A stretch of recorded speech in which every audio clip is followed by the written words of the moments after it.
My Lords, I approach this debate with some hesitation because I cannot claim to be an expert on the subject.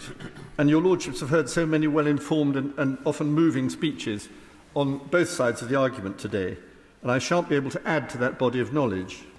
But what I hope to be able to do is examine what happens when Parliament tries to make laws about matters involving free speech and personal feelings without asking itself the difficult questions involved. Too often, laws are made merely because some people feel very strongly on a subject and wish to give their opinions the force of law. But I want to remind your Lordships of a well-known example from fairly recent history which should be a cautionary tale. In the mid-1980s, there was widespread indignation, chiefly among Conservatives, about how left-wing councils were, as they saw it, wasting money and abusing local government duties to preach all sorts of propaganda, quote, on the rates. This was the era, you will remember, of so-called nuclear-free zones, the militant tendency, Red Ted, Red Ken, and so on. And one of the areas of contention was gay rights. It was reported in the media that left-wing councils and educational authorities were using public money to promote homosexual inclinations and lifestyles among children. Some noble lords may remember a book called Jenny Lives with Eric and Martin, which was allegedly available in a Haringey school library, though in fact actually it wasn't. Pressure mounted for a law to ban such material in schools. Several Conservatives objected to such an idea. Some argued that it would be an infringement of free speech.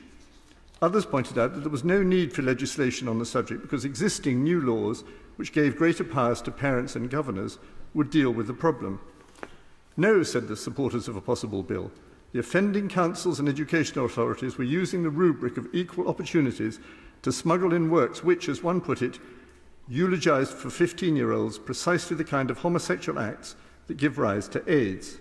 Such propaganda must be stopped, they said. In the end, an alliance of those Conservatives who were fed up with the hard left councils and those who wished to enforce traditional moral attitudes prevailed. A private member's bill ran out of time before the 1987 general election, but the Conservative manifesto in that election complained that, quote, in certain cases education is used for political indoctrination and propaganda, sexual propaganda. This stand was thought to have done well on the doorstep. After victory in the election, Mrs. Thatcher, now Prime Minister for the third time, allowed the conversion of the original idea of a private member's bill into an amendment to the local government bill.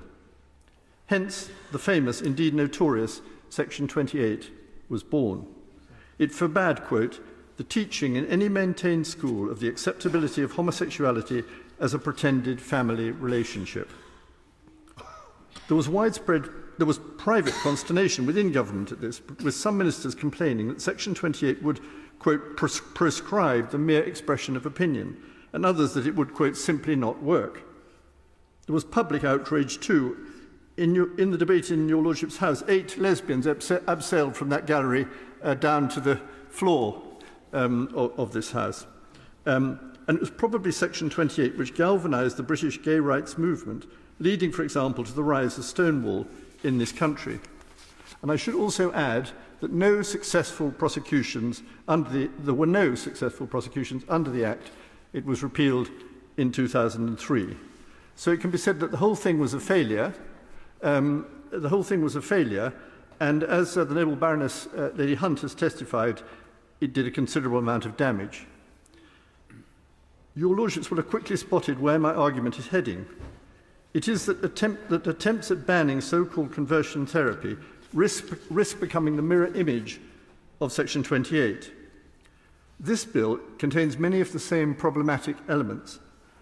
These include the lack of proper evidence of a wide and deep problem, an attack on free speech right, which many noble peers have noted, including notably Baroness Ludford, the failure to use existing laws to find a remedy, if remedy is needed, inattention to how the Act would work in practice, the tendency to use legislation to make an empty moral gesture rather than a useful difference, the tendency to exploit, in a political or electoral context, a sensitive issue which many regard as a matter of conscience.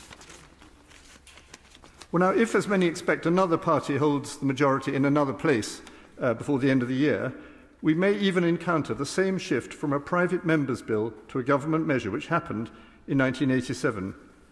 My Lord, such a repetition of history would show that nothing has been learnt from it. One of the puzzles about this subject, my Lords, is that the present government has given so much countenance to it.